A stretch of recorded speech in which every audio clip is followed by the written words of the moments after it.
Bab 425. Godaan Yumiko.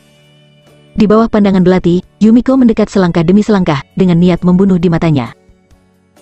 Melihatnya mendekat, Kenzi secara naluriah menggunakan energi batinnya untuk bersiap melawan. Selama Yumiko bergerak, dia akan membalikkan meja dan membuka penyamarannya di tempat. Namun, pada saat kritis ini, Kenzi melirik dari sudut matanya dan melihat bahwa pelayan, Nona Hanako, tidak begitu panik dan masih berlutut di samping meja, hanya mengamati dirinya sendiri dengan tatapan sedikit gugup. Kenzi tidak bisa berpikir tetapi merasa sedikit aneh. Ada irasionalitas yang tak terlukiskan dalam reaksi dan kinerja Hanako. Yumiko hendak membunuhnya dengan pisau. Hanako hanyalah seorang gadis berusia 17 atau 18 tahun, jadi dia harusnya menghindari atau panik, dan dia tidak boleh begitu tenang.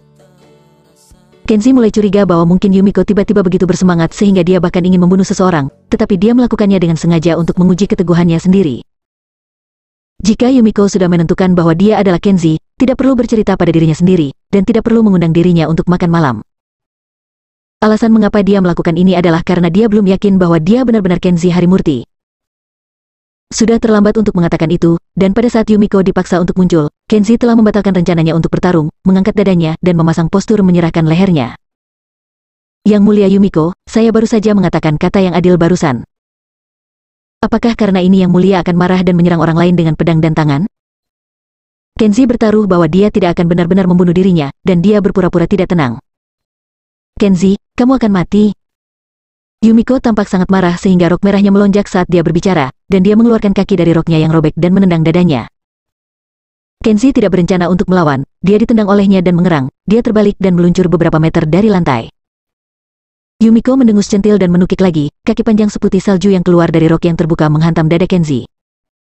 Kenzi mendengus 2 kali, dan segera ditundukkan oleh Yumiko. Yumiko menggunakan pisau untuk menggancam tenggorokannya, menatapnya, dan bertanya kata demi kata, beritahu Yumiko, bagaimana kamu ingin mati? Kenzi dengan menyakitkan batuk 2 kali, darah tumpah dari sudut mulutnya, dia mengangkat kepalanya dengan keras kepala dan berkata, Yang Mulia mungkin sakit, mungkin karena itu Kenzi, membuat Yang Mulia lahir dengan penyakit jantung, dan memiliki semacam penyakit jantung. Saya Kenan Harimurti, bukan musuh yang ingin dibunuh Yang Mulia. Tikus tak tahu malu, kamu berani berdalih. Saat dia berbicara, Yumiko membanting dengan gagang pisau, mengenai pangkal hidung Kenzi. Hidung Kenzi tiba-tiba berdarah, dan rasa sakitnya sangat menyakitkan hingga air mata terasa akan keluar. Kenzi masih tidak melawan, hanya menutupi hidungnya yang sakit, mengutuk di mulutnya, Yumiko, apakah kamu gila? Di mana aku menyinggungmu? Aku belum pernah melihat wanita segila kamu. Pada saat ini, Kenzi merasa sangat sedih. Ini mungkin pengalaman langka dalam hidupnya, jelas dia bisa membunuh lawan, tetapi dia hanya bisa berpura-pura menjadi cucu dan menanggung penghinaan lawan secara paksa. Tapi dia tahu itu hanya bisa seperti ini, karena dia harus menyembunyikan warna aslinya, karena dia harus menemukan penawarnya untuk menyelamatkan Aurora Bliss. Ditemukan bahwa Kenzi hanya bisa dikalahkan secara pasif, Yumiko sedikit bingung. Dilihat dari matanya, Yumiko dapat yakin bahwa orang ini pasti Kenzi terkutuk, tetapi setelah beberapa pukulan barusan, orang ini dipukuli dengan sangat buruk dalam 3 atau 2 pukulan, ini jelas bukan gaya Kenzi. Apakah dia salah, dan dia benar-benar bukan Kenzi? Yumiko masih menolak untuk mempercayainya, mengangkat pisau pendek di tangannya, dan bertanya dengan cemberut, Kenzi, kematian sudah dekat, apakah kamu ingin menyembunyikan kepalamu dan terus menunjukkan ekormu? Kenzi memarahi hidungnya yang sakit, mengapa harus aku menyembunyikan kepalaku dan menunjukkan ekorku? Jika kamu tidak menyukaiku, bunuh saja aku.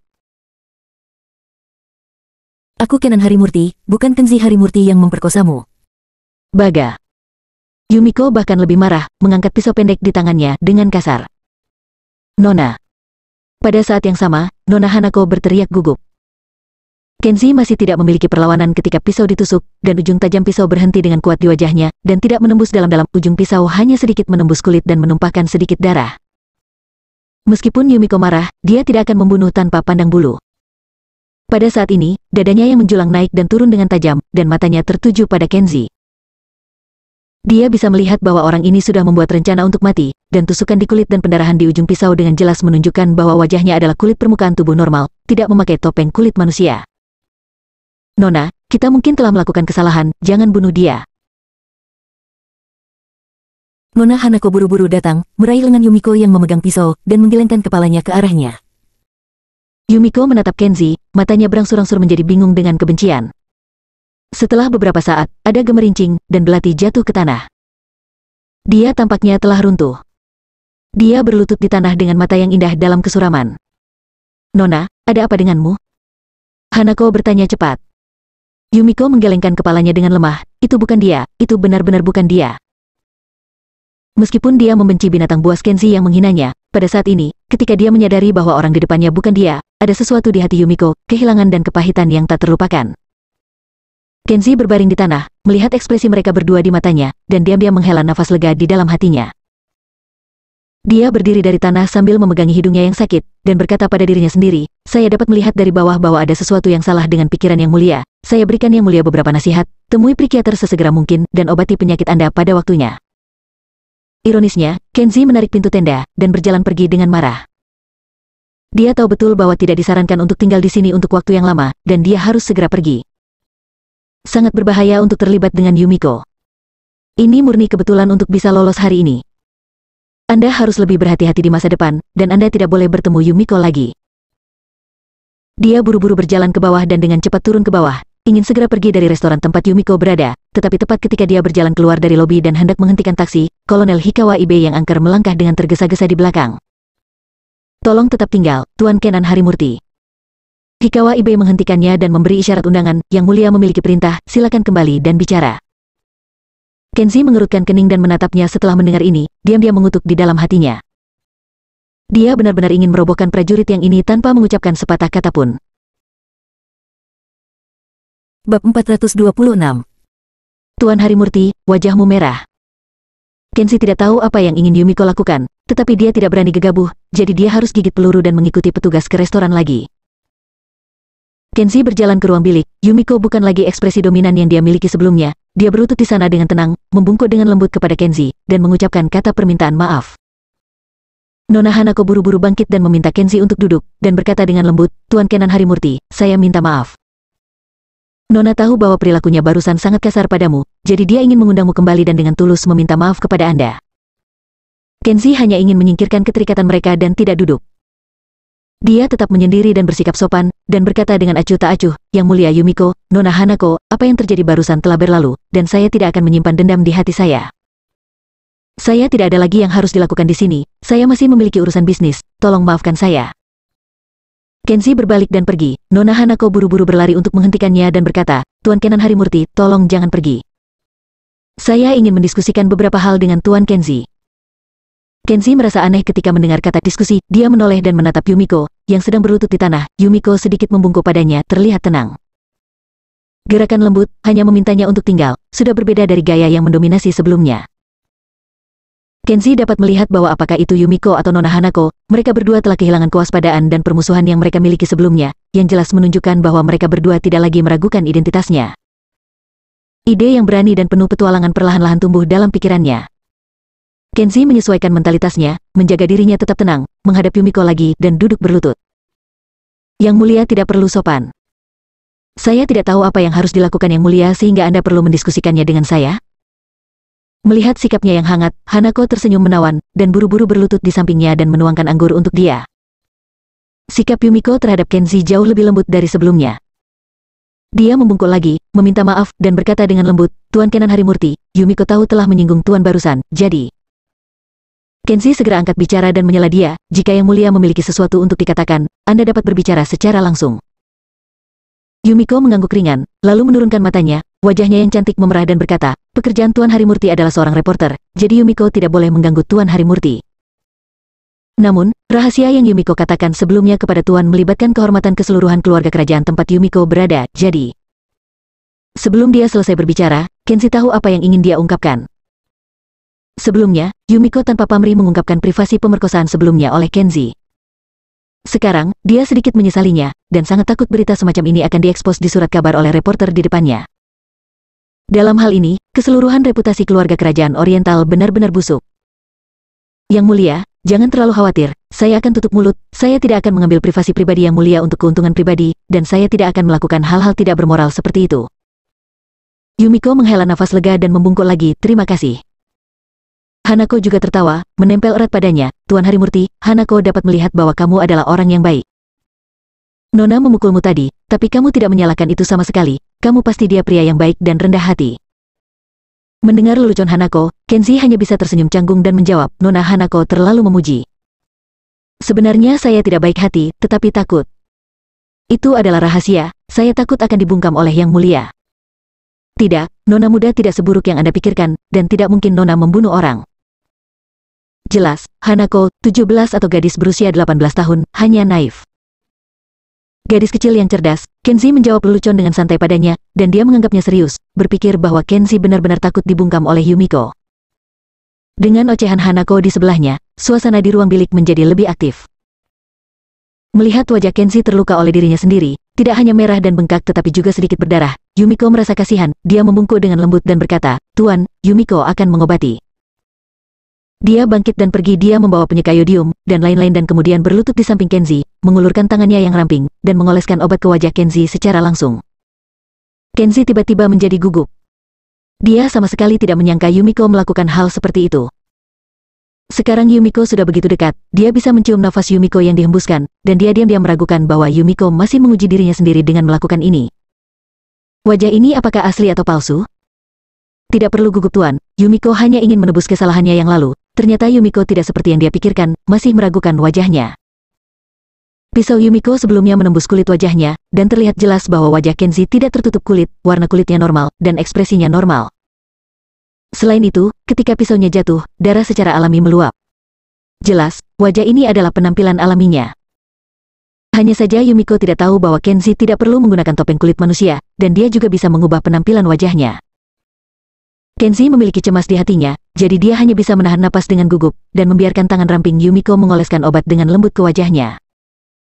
Setelah Yumiko akhirnya meletakkan kapas, Kenzi diam-diam rileks.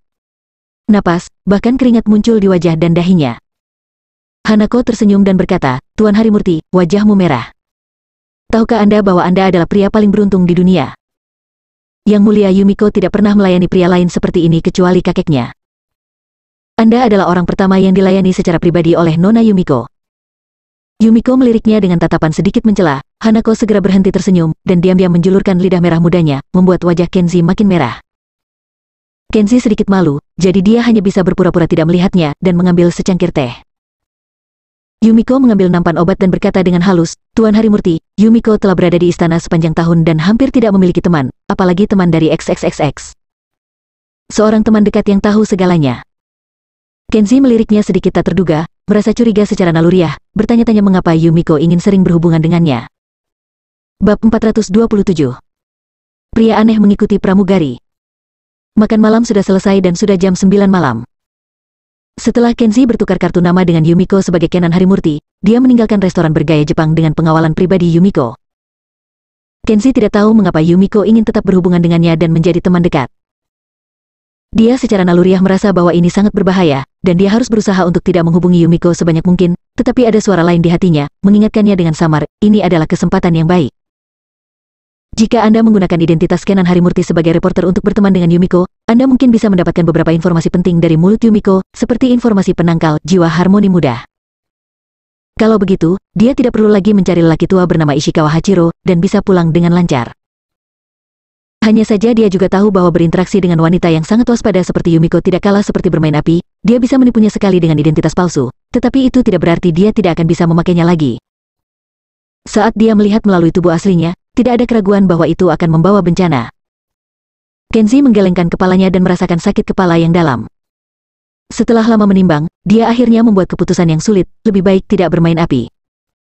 Satu-satunya cara untuk pergi adalah menemukan lelaki tua bernama Ishikawa Hachiro.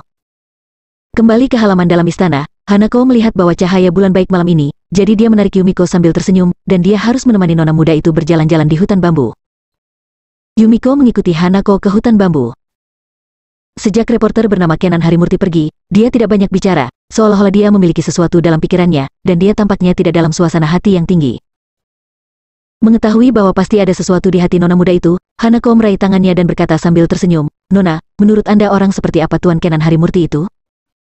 Wanita itu tidak menjawab sama sekali. Hanako mengambil sehelai daun bambu, memainkannya sambil berjalan, dan menjawab sendiri, saya pikir Tuan Harimurti hanyalah seorang reporter, tetapi dia memiliki tubuh yang jantan. Ada pisau di lehernya, tetapi dia bahkan tidak berkedip, jadi dia jauh lebih baik daripada tuan muda dari keluarga bangsawan yang sering mengganggu nona muda. Sayang sekali, dia hanya terlihat seperti Kenzi, bukan Kenzi asli, atau Hanako akan menyuruh Kolonel Hikawa Ibe menangkapnya, memberikannya kepada nona muda itu, menguncinya di istana setiap hari, dan membiarkan nona muda bersamanya sendiri. Hanako mengatakan ini dengan sengaja, dan pada saat yang sama, dia masih melirik Yumiko. Ketika Yumiko mendengar nama Kenzi, hatinya pedih untuk beberapa saat, dan kemudian dia mendapatkan kembali ekspresi tenangnya dan berkata, jika kamu benar-benar menangkap Kenzi, aku tidak akan menguncinya di istana, aku akan membunuhnya. Hanako memeluknya kembali dan berkata dengan simpatik, Nona, jangan menyiksa dirimu lagi. Sebenarnya, Hanako tahu bahwa di dalam hatimu, kamu membenci orang jahat itu, tetapi Kenzi tidak sejahat itu. Yang mengatakan, hampir persis sama seperti yang dikatakan Ishikawa Hachiro. Meskipun pria jahat itu menggertakmu, dia tidak bermaksud melakukannya dengan sengaja. Sebaliknya, pria jahat itu tidak membunuh nona muda itu 2 kali, tetapi menyelamatkan nona muda itu. Nona, apa yang Ishikawa Sensei katakan, kebencian hanya akan memperdalam iblis batiniah Anda. Jika Anda tidak dapat menghadapi iblis batiniah Anda secara terbuka, Anda tidak akan pernah damai di masa depan.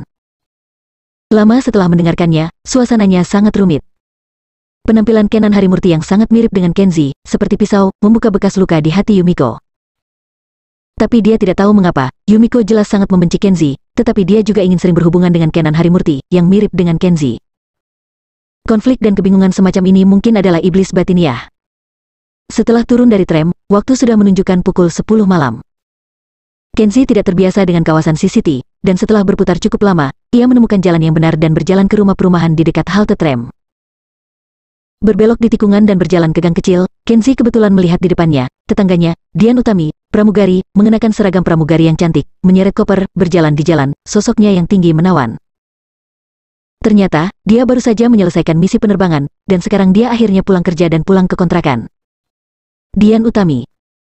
Kenzi berteriak tanpa sadar, melihat koper yang dia seret agak berat, jadi dia dengan cepat mengikuti, bersedia membantunya. Setelah Dian Utami menoleh dan melihat penampilan Kenzi, dia terkejut. Dia melangkah mundur dan berkata, "Kamu, siapa kamu?" Dia tidak mengenali pria di depannya, karena wajah Kenzi saat ini masih wajah Kenan Harimurti, bahkan Kenzi sendiri lupa, wajahnya ini adalah wajah penyamaran. Kenzi sedikit bingung, dan kemudian dia bereaksi, dia berkata dengan malu, "Nama saya Kenan Harimurti, dan saya juga dari XXX. Bagaimana Anda tahu nama saya Dian Utami?" Dian Utami bahkan lebih gugup, seolah-olah dia mencurigai pria ini. Seolah-olah berusaha, dia buru-buru meraih koper di tangannya dan melangkah mundur lagi dan lagi, menariknya lebih jauh. "Sepertinya aku pernah melihatmu, aku ingat, kamu muncul di koridor sewa tempat aku tinggal, kamu pasti mengikutiku." Dian Utami buru-buru mengeluarkan penyemprot mikro dan menodongkannya panik.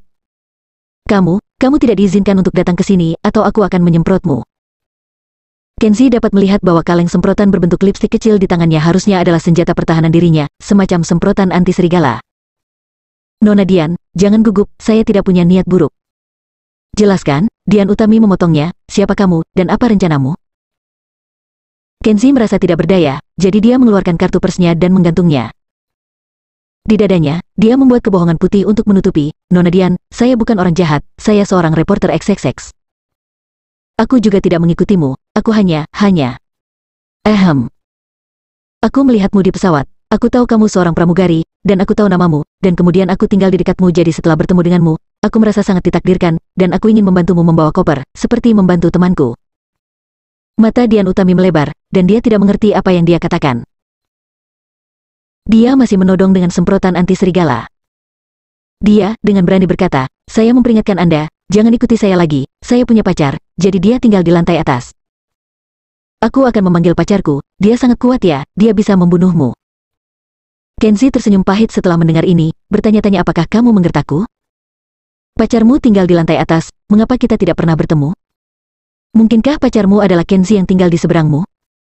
Ayo, menjauhlah dariku, jangan ikuti aku," kata Dian Utami.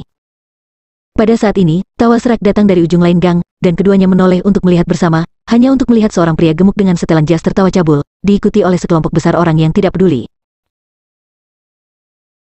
Bajingan itu membawa pipa baja tebal di pundak mereka. "Ini rusak, itu Juan Hardy, pria gendut yang bau itu." Dian Utami langsung merasa takut, dia tidak mengerti bagaimana si gemuk Juan bisa menemukan dirinya. "Hehehe. Dian kecilku sayang, kakak Juan bertemu denganmu lagi." Juan Hardy mendekat dengan penuh kemenangan, "Kakak Juan ingin menanyakan sesuatu darimu, orang yang melawanku di pesawat untukmu." Bajingan itu, di mana kau menyembunyikannya?